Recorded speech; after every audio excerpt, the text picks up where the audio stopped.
बिस्मिल्लाहिर्रहमानिर्रहीम। नाज़रीन असबात से मैं इकबाल जो। नाज़रीन, आपने नूरा कुश्ती की इस्तिलाह सुनी होगी।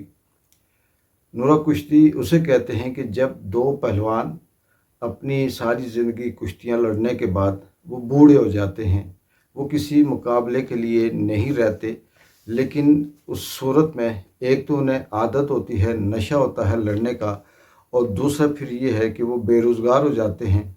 तो लोगों को महसूस करने के लिए एक अपना जो उन्होंने अखाड़ा बनाया होता है, उस अखाड़े में जाते हैं और फिर वो एक जाली कुश्ती लड़ते हैं। उनके आपस में तय होता है कि इतने टाइम तूने मुझे उठा उठा के मारना है और उसके बाद फिर मेरी बारी होगी, मैं आपके साथ इस तरह से आपको पिछाड़ूंगा। फिर वो जो देखने वाले होते हैं, तमाशाई होते हैं, वो इस चीज़ को समझते नहीं हैं और वो ये सोचते हैं कि वाह क्या लड़ाई है, और फिर वो उससे बड़े महज़ूज़ होते हैं और इन्जॉय करते हैं। लेकिन असल में होता ये है कि वो नूरा कुश्ती होती है, यानी वो असल की लड़ाई नहीं होती, जाली लड़ाई होती है। हम बदकिस्मती से पाकिस्तान के अंदर पिछले कुछ अरसे से साल डेढ़ दो साल से मुसलसल सियासी तजिए तबसरे हो रहे थे। कभी नून लीग जीतती हुई नज़र आती थी, कभी पीटीआई नज़र आती थी, कभी पीपल्स पार्टी का पलड़ा भारी नज़र आता था, और हम ये देखते थे कि केस पे केस, केस पे केस, केस पे केस।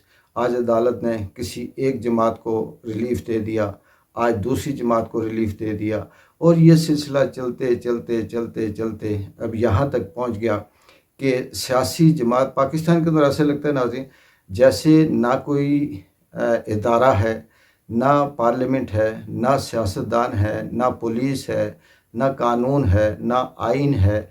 बस कहीं से एक गुमनाम सी खबर आती है, फ़लाँ गिरफ़्तार हो गया, फ़लाँ उठा लिया गया, फ़लाँ के ख़िलाफ़ पर्चा हो गया, फ़लाँ की ज़मानत हो गई, फ़लाँ गायब हो गया, फिर उसे पता चला कि वापस छोड़ दिया गया। ये इतनी अजीब सी कोई नूरा कुश्ती ही कह सकते हैं कि वो है।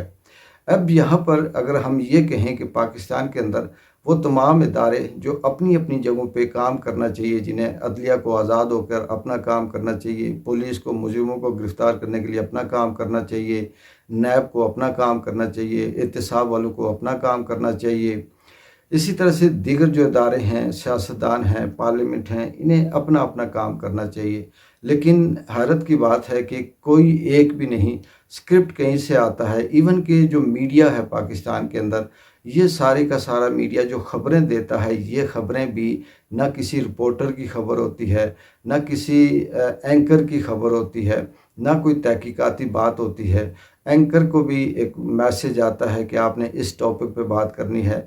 इवन कि वहाँ पर जो एनालिस्ट बैठा होता है, तज्ज़ियाकार बैठा होता है टीवी के ऊपर, किसी भी चैनल के ऊपर, वो शख्स भी अपनी ज़ुबान, अपनी ख़यालात नहीं बोलता। उसको भी एक लिमिट बता दी जाती है कि आपने इससे आगे बात नहीं करनी, इस हद तक बात आपने करनी है। ये सारी चीज़ें देखने के बाद हमें ये लगता है कि पाकिस्तान के अंदर सिर्फ़ एक कोई ऐसा इदारा है जो इस पूरे निज़ाम को चला रहा है। यानी जिस तरह से कुदरत पूरे दुनिया के निज़ाम को, कायनात को चला रही है, इस तरह से पाकिस्तान के अंदर भी कोई एक शख्स, कोई एक इदारा जो निज़ाम को चला रहा है।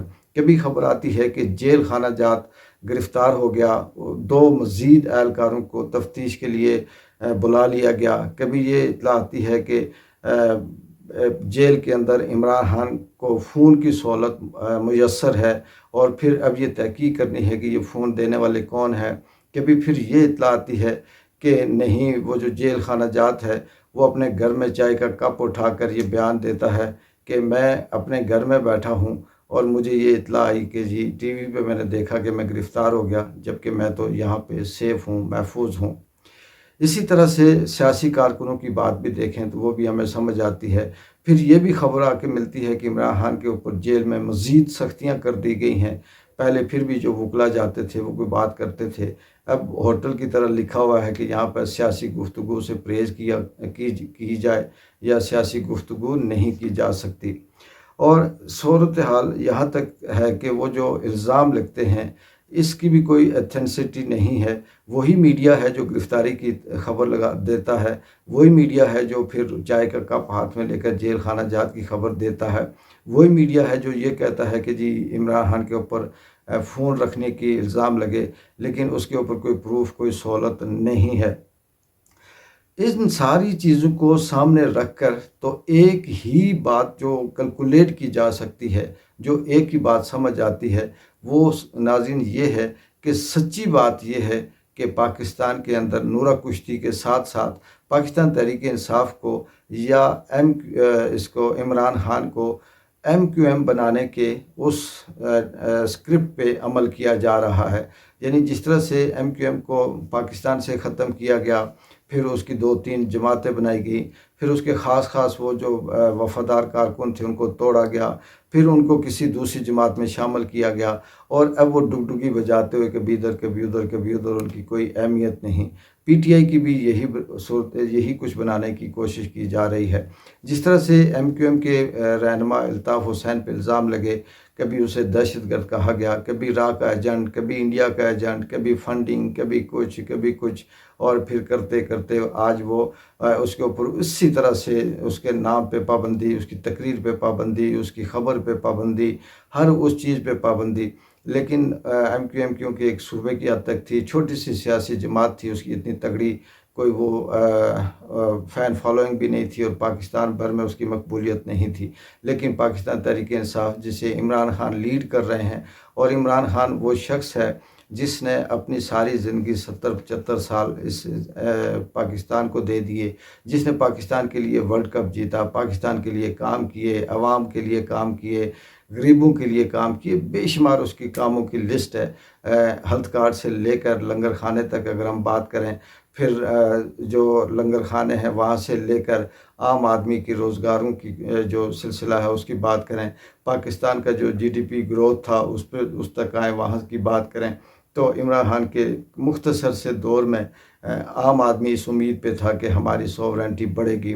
پھر غلامی سے نکلنے سے لے کر پاسپورٹ کی عزت تک بات کریں، باہر سے جو ریمیٹنس آتا ہے اس کا ریکارڈ پاکستان کے اندر یہ سارا عمران خان کے دور میں موجود تھا۔ لیکن اب بدقسمتی یہ ہے، جس طرح سے حالات چل رہے ہیں، جس طرح سے نورہ کشتی جاری ہے، جس طرح سے اسکرپٹ چل رہا ہے، لگ یہ رہا ہے کہ یہ سب کا سب وہی فالس فلیگ آپریشن کی طرز کی ساری بات ہو رہی ہے کہ کہیں نہ کہیں سے اس کو گرفتار کرو، اس کو گرفتار کرو، اس کو الزام لگاؤ، اس کے اوپر الزام لگاؤ، پھر اس کو بیچ میں ملوث کرو۔ وہ میاں صاحب جو بڑے دنوں سے خاموش تھے، آج انہوں نے خاموشی توڑی اور کہا جی کہ مریم نواز شاباش، اس نے بڑا کام کر دیا۔ پھر وہی بات کی کہ مجھے کیوں نکالا، پھر وہ سارے کچھ الزام۔ کیا کہہ سکتے ہیں، افسوس یہ میاں صاحب کی اس دانش پہ جن کو ابھی تک بات اصل سمجھ نہیں آتی، اگر آتی ہے تو وہ آج بھی کمپرومائز ہیں اور آج بھی وہ مینج بات کر رہے ہیں۔ لیکن یہ سارا کچھ لگ یہ رہا ہے کہ عمران خان کو راستے سے ہٹانے کی کوشش کی جا رہی ہے۔ میں آخر میں پھر یہی کہوں گا کہ مجھے قدرت کے اس نظام پہ مکمل یقین ہے جس کے اندر کوئی رد و بدل ازل سے لے کے آج تک نہیں ہوئی، وہ بھی ان کے ساتھ مقابلہ کرے گی۔ عمران خان کو جتنا گرانے کی کوشش کریں گے، جتنا اس سے پیچھے کرنے کی کوشش کریں گے، اتنا ہی قدرت کی طرف سے ایسا ریٹیلیشن آئے گا کہ یہ خود ننگے ہوتے جائیں گے۔ اور یہ چند دن کی ان کی نوکریاں ہیں، اس کے بعد جس طرح سے فیض حمید ایک زمانے میں، ایک دور میں تگڑا نہیں بلکہ یہ کہہ سکتے ہیں کہ پورے پاکستان کی طاقت اس کے ایک ہاتھ میں تھی، آج وہی فیض حمید ہے کہ جسے عام آدمی کی طرح سمجھا جاتا ہے اور ہر کوئی اس کی بات کرتا ہے۔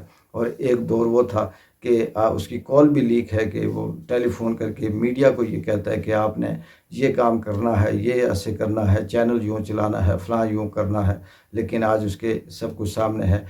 اس سے یہ ظاہر ہوتا ہے کہ یہ طاقت ہمیشہ کسی کے پاس نہیں رہتی۔ طاقت کا نشہ ضرور ہوتا ہے لیکن یہ اتر جاتا ہے بہت جلد ہی۔ آج جو طاقتور سمجھتے ہیں اپنے آپ کو، کل یہ بھی اسی جگہ پہ کھڑے ہوں گے یہاں پر آج فیض حمید کھڑا ہے۔ اقبال جنجوع کو اگلی ڈیولپمنٹ تک اجازت دیں۔ اللہ حافظ۔